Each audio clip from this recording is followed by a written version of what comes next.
Director David Ayer acknowledges he likes blowing things up. He certainly had plenty of opportunities in Bright, the fantasy action thriller that arrived on Netflix on December 22. The streamer won the bidding war to make the reported $90 million original movie that stars Will Smith as a cop named Ward who operates in an alternative Los Angeles, which is not just populated with humans but orcs and elves as well. The script from Max Landis, the recently cancelled Dirk Gently's holistic detective agency, posits a Middle-Earth-like society evolving into the mean streets of L.A. Landis even put Ayer's name on the screenplay hoping to interest him. The writer-director is already known for his gritty tales of the LAPD, like End of Watch and Training Day. His last film was Suicide Squad, which starred Smith, and was his first foray into the comic book realm. That film was still pretty violent by anyone's standard, albeit with some dark humor. Bright, despite its title, carries the same tone.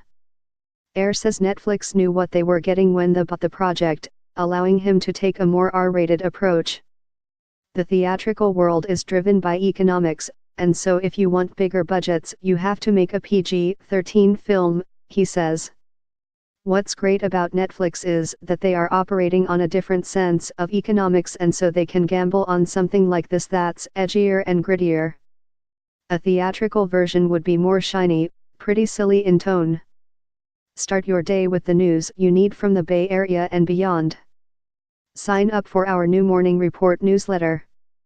Smith sees the Netflix experience as opening opportunities. I'm sure it was the same kind of vibe when the transition happened from theater acting where you went to see a play and then someone decided to film it, he says. This is something different.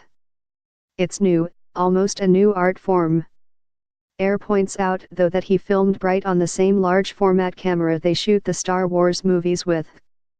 It was shot with Lawrence of Arabia lens sets, cinemascope lenses, just beautiful old school lens.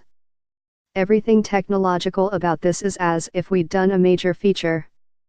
For me, there was no difference. It was just a lot of freedom and creativity. Also, he notes, I kept the green screen to a minimum. That just helps ground the fantastic into reality.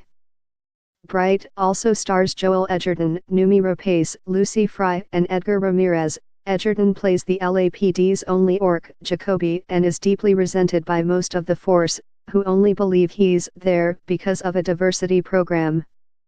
The Australian actor says what he found interesting in the mashup of reality and fantasy was that it showed a society that had been rocked even before the movie begins. The tectonic plates haven't quite worked themselves out, he observes. There's a lot of racism. Smith calls it spectacular that he got to play an African American who is prejudiced. It's like the flip of those social concepts. As a black dude, you just don't get a lot of movies where you're the racist. Ayer says the science fiction fantastic elements of the story allowed them to explore social themes in a way that is palatable to audiences.